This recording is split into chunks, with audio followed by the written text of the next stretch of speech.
Today's show is sponsored by the ABV Network Merchandise Shop. Pick up your logo merchandise by heading over to abvnetwork.com, clicking on Shop, and start filling your basket today. We are also sponsored by the Bar to Go. The Bar to Go offers a fully customizable carrying case that allows you to take your favorite distilled spirits or cocktail ingredients with you. Whether you're looking for something for yourself, a customized gift, or logoed items for your business gift shop, the Bar to Go can help. Check them out at thebar2go.com. That's the number 2 in the Bar to Go. Don't forget our friends at Neely Family Distillery now ship their unique distilled spirits directly to you. To order yours, simply call 859-394-3258. Tell them the ABV Network sent you. And now, on to the show. Let's drink!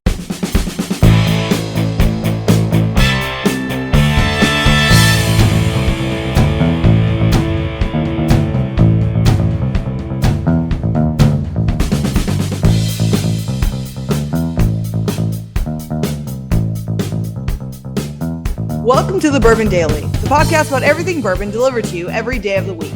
Today on the show, we continue our greatest distillery series by talking about Michters. My name is Miss Beka Sue. Please join me in welcoming my co-host, Steve Akeley, along with our special guests, Tony Friend, Dana the Dreamer 6, Jason Bronner, and Will Whitfield. Hey, gang, what's up? Howdy. Hello. Hey.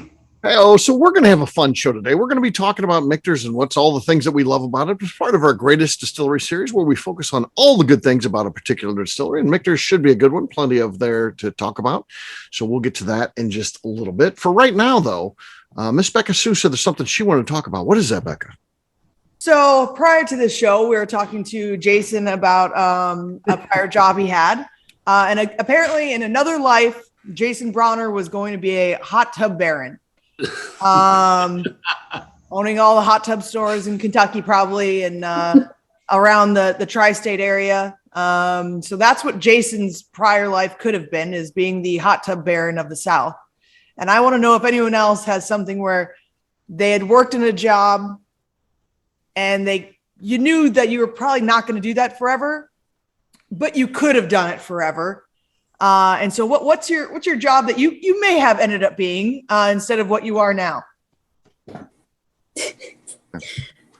Okay, so I used to work for a small town municipality, and I was like, oh my gosh, I can do this forever, until I used to like to take smoke breaks.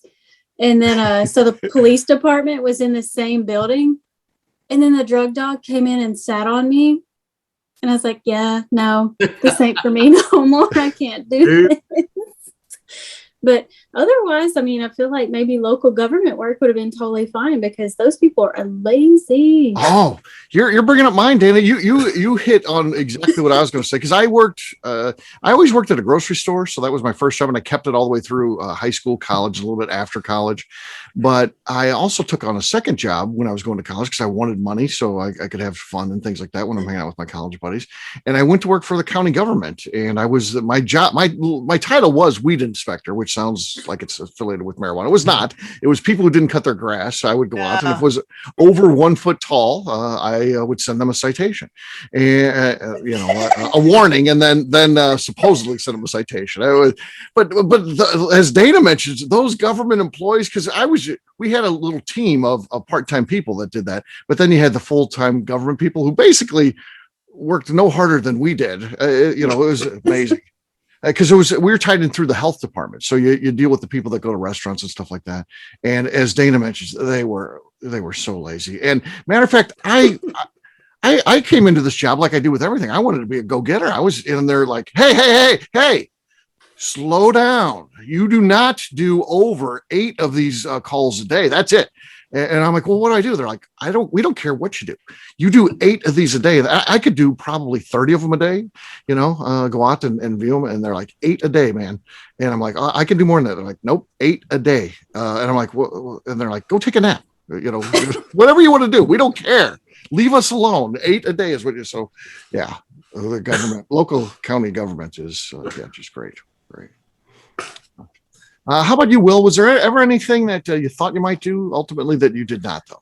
Oh man, unfortunately, no. My first job ever getting in high school was working at Busch Stadium, at night, cleaning Okay. up after the baseball games. This sounds like a nightmare to me. Oh, it's a nightmare is an understatement. Oh, Yeah. imagine cleaning a stadium with no lights. So the Right. lights are off, and you just got about 50 people sweeping. Now the good thing is it's quiet, and everybody's sweeping and washing things, but you can hear change falling. But hey, I got it.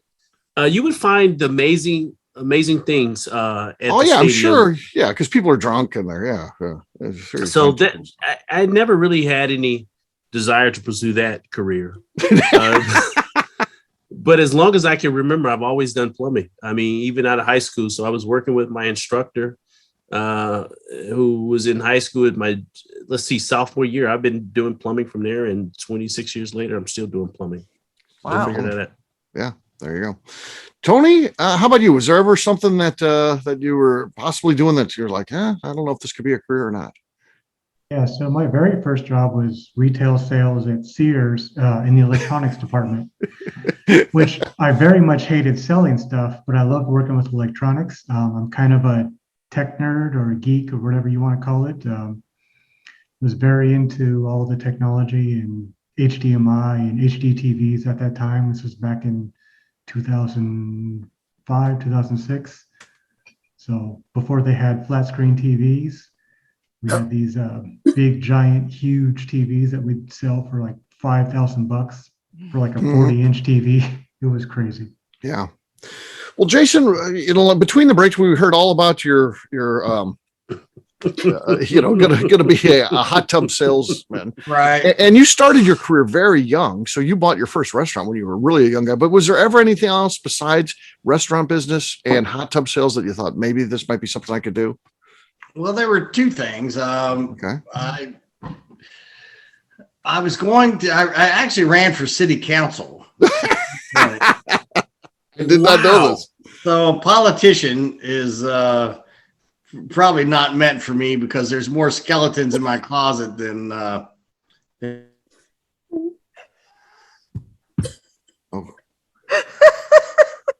wasn't expecting this.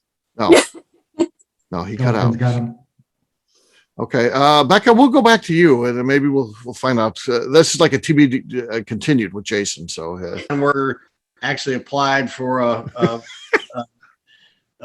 sale like whatever, a supervisor, and they were they weren't having that either. So I told them to go fly off a bridge, and so that's my two other jobs. So I just decided to work for myself because I just couldn't put up with any other shit. what was the store you were working at? The second store you cut out for just a little bit there. What was the store? Oh, the hot tub store? Oh, Yes. that was the hot tub store you were talking about. Gotcha. Which no, I said I was going to be a councilman. Oh, yeah, we heard that part. He's got skeletons in the closet. Yeah, we heard that part. No, UPS. UPS. Oh, yes. Oh, yes. I'm Brown actually can't familiar do with the shit. UPS. Yeah, everybody in college worked at here in Louisville works at UPS, Yeah. and Yeah. and I did that, and it didn't work out for me very well. Yeah. Probably the same thing these days. UPS and Amazon big in that area. So Right, exactly. So, All right, Miss Beka Sue, you asked the question. Any other alternative careers that you might have found yourself wrapped up in? So I had one that I had a manager hope that I would wrap myself into, and then I had one that I actually did enjoy that I thought I would do forever. So the first one was I worked at the mall at Claire's, and I was only working there because I needed a job. And I was an assistant manager, and I sat down one day with the general manager of like the area or regional manager. And she goes, this is a career. And she said that, and I go, whoa. I'm not working here for very long at all. So, I was like, I'm not going to have a career at Claire's piercing ears. I was like, that's not what I'll be doing. that's where I buy all my earrings. So she was like, no, she stopped with any sort of career talk with me after that. And I did leave there, and I went back to the job that I actually really did like, and that was being a mechanic. And I thought I was going to work on cars or be a mechanic for probably my entire life until I couldn't. I'd worked for the government, like you, Steve. Yep. And we had the times where we'd be working on Humvees, fixing them, and I'd get it ready to ship it out, and they go, whoa, slow down. Yes. Keep that one for tomorrow. And I'm like, but it's done. And they're like, yeah. And they know that we're going to always get at least 5 vehicles out of here a day. If suddenly we're getting 10 out a day, they'll expect us to get 10 out of here every day. And tomorrow, if we only have 2 we can get out of here, and we could have had 3 to get out of here, then it's going to look better on us that we're always consistently getting 5 done a day. Yeah. Same thing I dealt with, Becca. Yeah. They said that.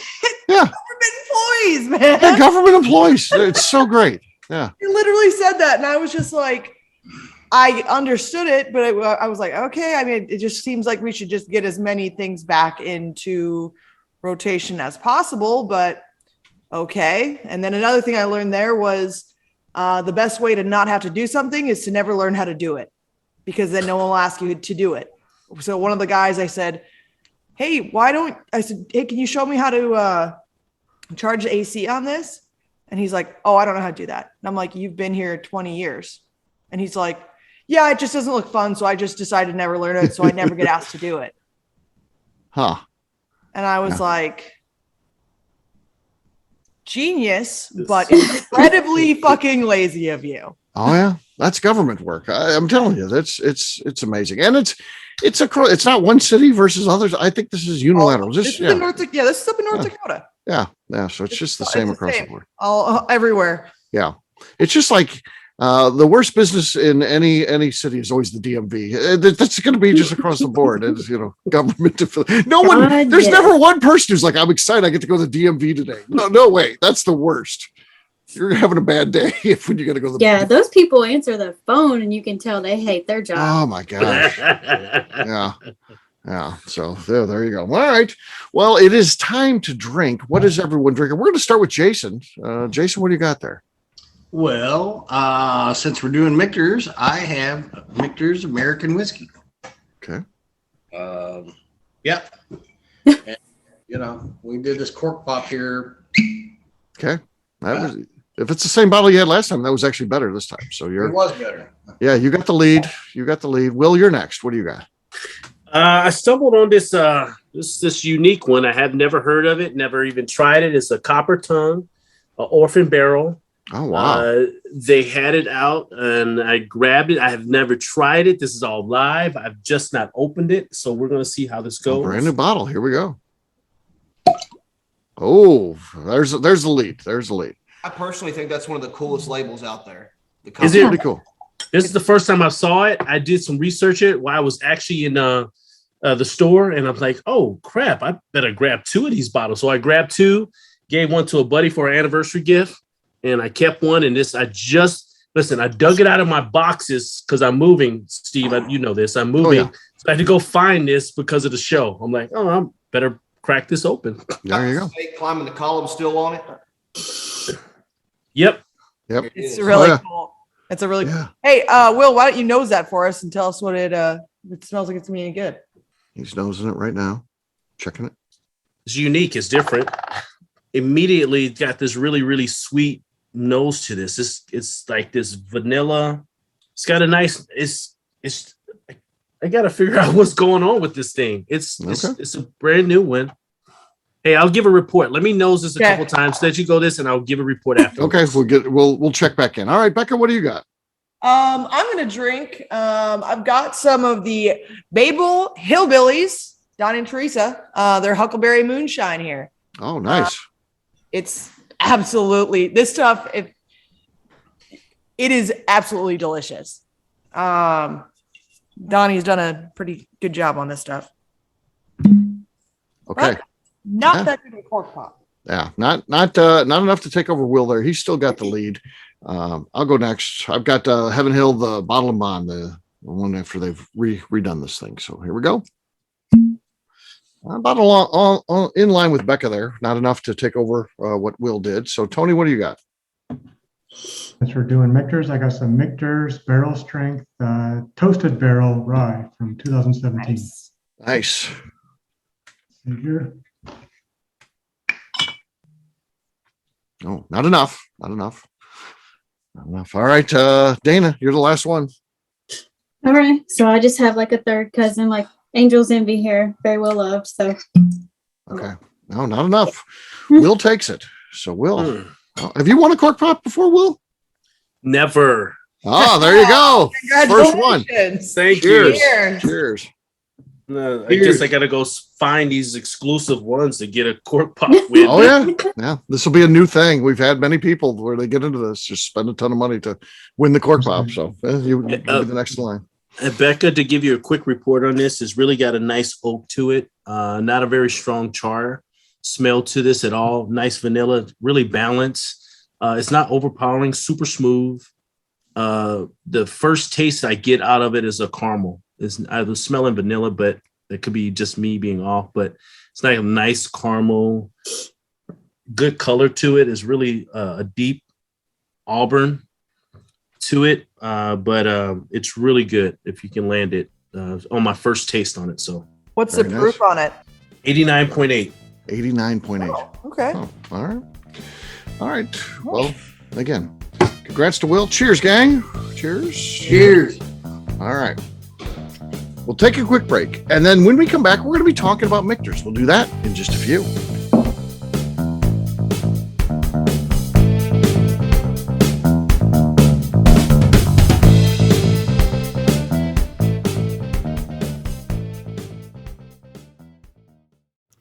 Hello, this is Steve Akeley, owner of the ABV Network, and let's talk for a moment about our sponsors, the people that make this show happen. First up is our friends at Moonshine University. In 2017, I completed my Executive Bourbon Steward certification at their office in Louisville. The information I learned through lead instructor Colin Blake and their team there is something that I continue to draw upon frequently in my role at the ABV Network. It truly is the standard of establishing a benchmark of knowledge of the bourbon industry. From history to production to brands and people, it's all there. Check out their full listing of programs, including Executive Bourbon Steward certification, production classes if you're considering starting a distillery, and much more at moonshineuniversity.com. I also want to talk about Neely Family Distillery. Back in May of 2018, I met Royce Neely at Limestone Branch's Craft Bourbon Festival. It ended up not only being the start of a great friendship, I started to truly learn about what makes craft whiskey so amazing. You see, I had been a bourbon drinker for over 30 years at that point, and like many people who had been drinking bourbon a long time, I was hard-coded into thinking big bourbon was where it was at and craft was on a journey to get there. Spending time with Royce and learning the things he does to make his whiskey taste better started to really get me to appreciate how things like sweet mashing, open top fermentation, pot distillation, and the grains you are using not only makes your product taste better coming off the still, but also out of the barrel as well. I still love heritage brands and they make up a bulk of my collection. But when you find a craft distiller that is truly dedicated to the craft of distilling, you are drinking some of the best whiskey out there on the market today. That's exactly what's happening at Neely Family Distillery today. Check them out on the web at neelyfamilydistillery.com, or better yet, stop by and see them at their distillery in Sparta, Kentucky. And now, back to the show.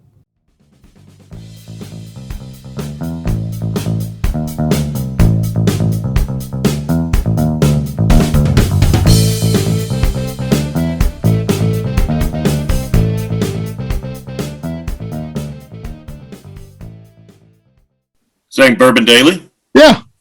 Okay, you're listening to the Bourbon Daily. No, your name first. My name? You are. Yeah. Hi, this is Jason Souter. And you're listening to the Bourbon Daily. Perfect. Welcome back to the Bourbon Daily. Today we're talking about another one of the greatest distilleries, Michter's. Yes, we are. So the latest in our series, Michters. What does anyone love about Michters? Let's hear things that you like. Now, Will, I know you're a big fan because we do events. A lot of times we'll do these cooking events, and you seem to have Michters at quite a few of those, whether you're cooking with it or making a cocktail with it. So it seems to be maybe a personal favorite of yours, but you can tell me what your thoughts are. I will say is personal favorite is I don't want to say it's come off dismissive, but they're also great. But it's a third on my list. I mean, I'm a huge Weller fan. Willette fan, and Michters is right up there. It's really good to cook with and balance out. It's a crowd pleaser. So it's something that you can have experienced drinkers enjoy and appreciate. And then newbies, someone who has no background or information to it. they can actually enjoy Michter's. It's not something that's going to be off-putting. What I like about it also, it's one of the few that, from my background, from Scotch, that you can have people actually enjoy and not lose their like, okay, well, I'm a Scotch drinker, but I enjoy this. So Michter does a really good job in keeping a nice balance of their stuff. I love cooking with it. My only dislike is I can never find a toasted barrel. I'm like The toasted barrel. I'm dying to get a toasted barrel. They're getting ready to do the latest release of that. So that's coming out. I don't know when that's hitting across the country. You know, it's going to vary by market, but so be on the lookout. Will, it's not easy to find. It doesn't come out necessarily every year or anything like that. So, but it's being released now. So be on the lookout. Okay. Yeah, I will do. Once I do it, it'd be hard pressed if I get one bottle, if I open it. Yeah. Or just wait on it. But right. Yeah, I do. I love the toasted barrel. I think that's their best product. It's the favorite of mine personally. So yeah, if you see it, grab it, because it's Okay. really good stuff. Traditionally, we'll see what this batch is like. Tony, how about you? What do you love about Michter's? Yeah, so my kind of first experience with Michter's is I thought they were kind of expensive, especially up in Washington with all the extra taxes. And then I came across the 10-year bourbon. And it was about $150. You know, it's only 90 proof. But man, when I opened it, it packed a ton of flavor. I mean, it was so worth it. So much dark chocolate and coffee, and I just loved it. And going to any Michter's events, they treat you like a king. Like we were at Bourbon Affair, me and Luke.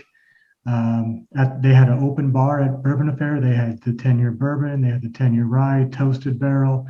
We were drinking it all. And then at the end of the event, we got a pour of the 20-year, which was fantastic as well. So they really treat you well. Yeah, I feel like if Michter's does something, and it doesn't matter if we're talking about the whiskey that they make or the events that they're doing or the coffee that they make, they have to do it the absolute best. I always think, Cadillac is just a car, but it becomes symbolic of, the ultimate. And I think Michter's kind of takes that philosophy, Michter's definitely does things right.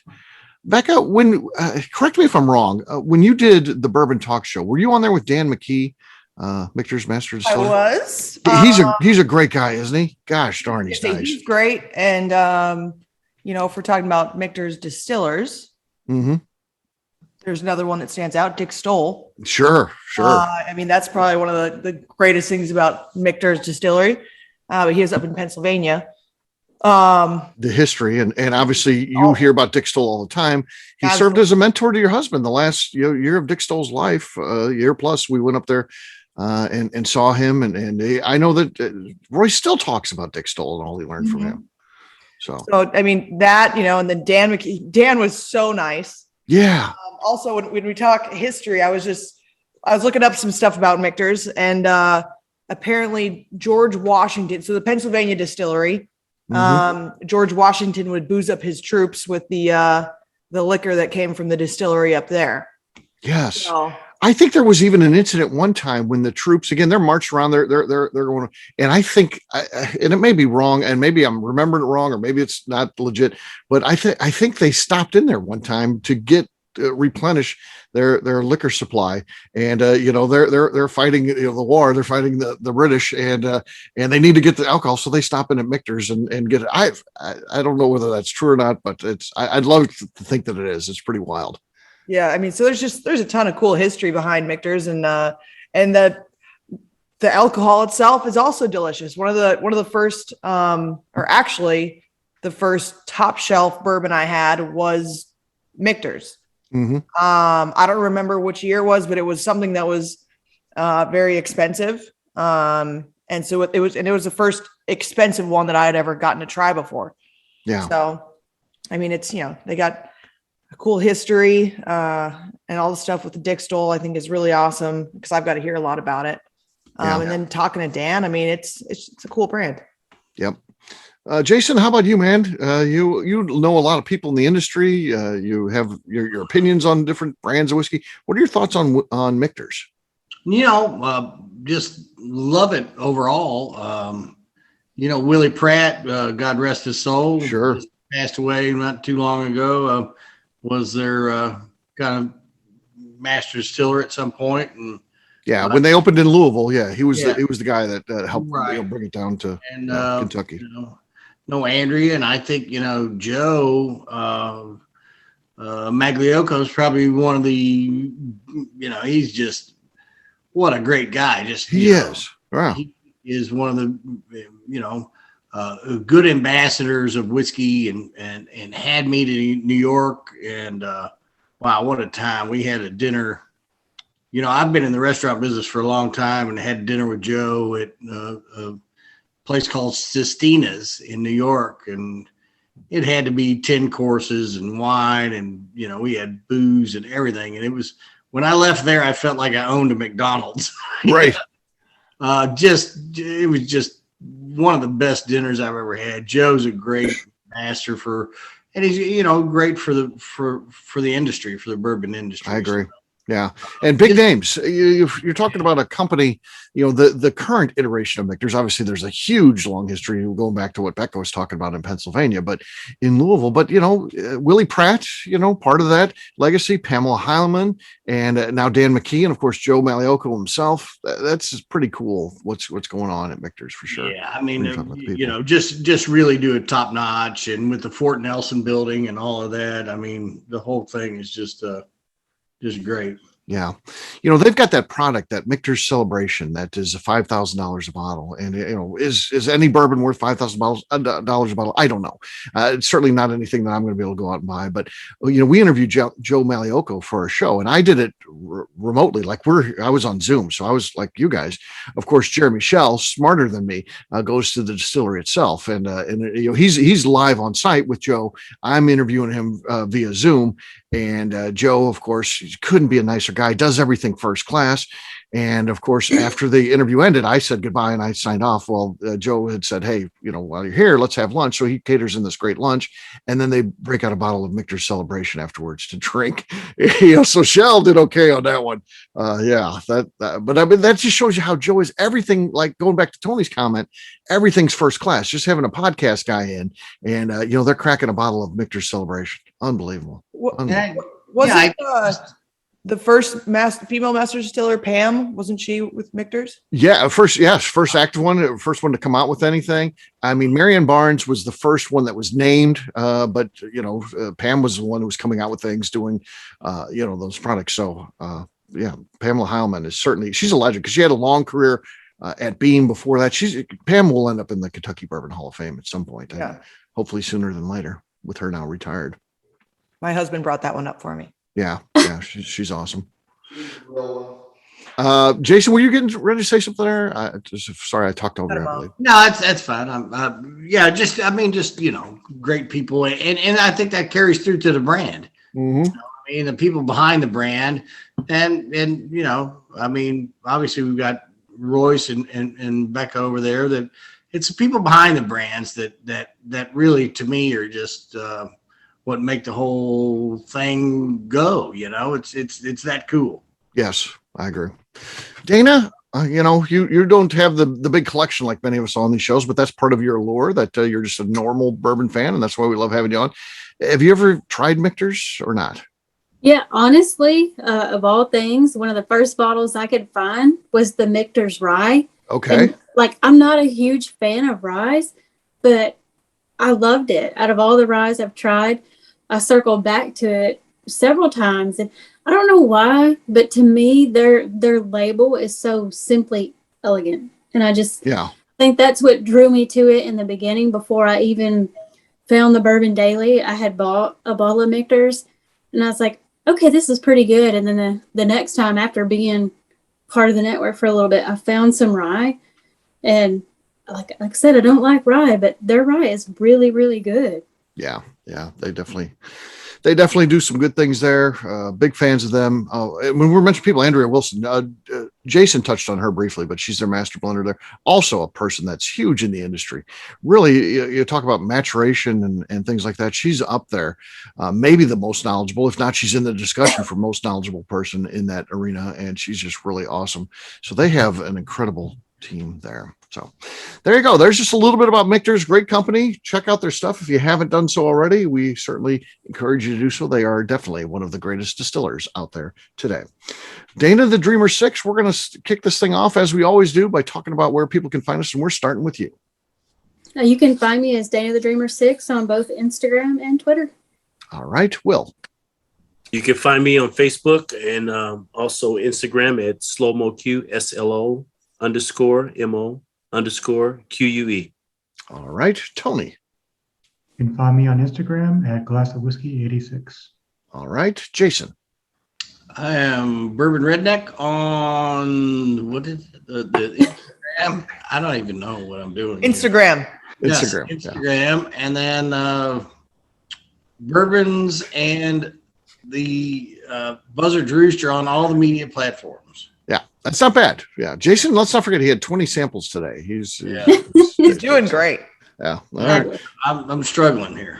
All right. Miss Beka Sue, how about you? Where can people find you? You can find me on Twitter and on Instagram at Miss Beka Sue, 1K, no C's. All right. For me, I'm an easy guy to find. I'm at Steve Akeley on Twitter, Instagram, or Facebook. I've got a website, steveakeley.com. We've also got that company website, abvnetwork.com. That's an important one because we always encourage you to check that out. Maybe you want to hear some old shows. Maybe you want to hear some of the folks from Michter's interviewed. We've got all those shows out there. Just there's a search function, search Michter's, they'll pop up. So check us out at abvnetwork.com. Miss Beka Sue, anything else to say before we get out of here? I'd just like to remind the audience to please give us a 5-star review that includes comments. It helps new people find the show, which is very important to us. If you like what we're doing, we ask you please visit our Patreon page at patreon.com/the ABV Network. All right. Great job today, gang. For our audience, we'll have a brand new show for you tomorrow. Looking forward to that. Until then, take care, everybody. See ya. Bye. Bye. Peace. See y'all. Peace.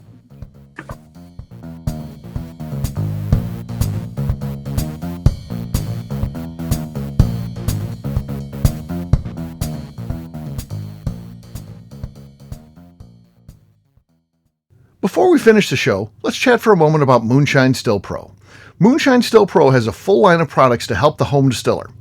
Whether you just want to experiment on a small scale on the stove in your kitchen or try your hand at a bigger setup in the backyard, Moonshine Still Pro can help.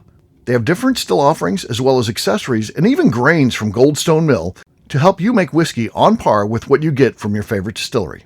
They can even assist with a DIY still project by supplying some of the parts you can't make yourself. Check them out at moonshinestillpro.com. At the ABV Network, we're lucky enough to have some great friends. Amongst those friends is the Goldstein family, owners of Goldstone Mill.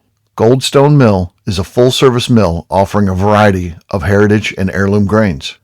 Their unique approach of working with mills around the country allows them to offer you affordable shipping opportunities to meet the unique needs of your distillery or brewery. They will consult with you to ensure the grains you are selecting meets the unique flavor profiles you are looking for. If you are a home brewer or distiller and you're looking for the grains that your local distillery or brewery uses, Goldstone Mill is the place to look. Check them out on the web at goldstonemill.com, call them at 217-254-6613, or shoot them an email at hello@goldstonemill.com.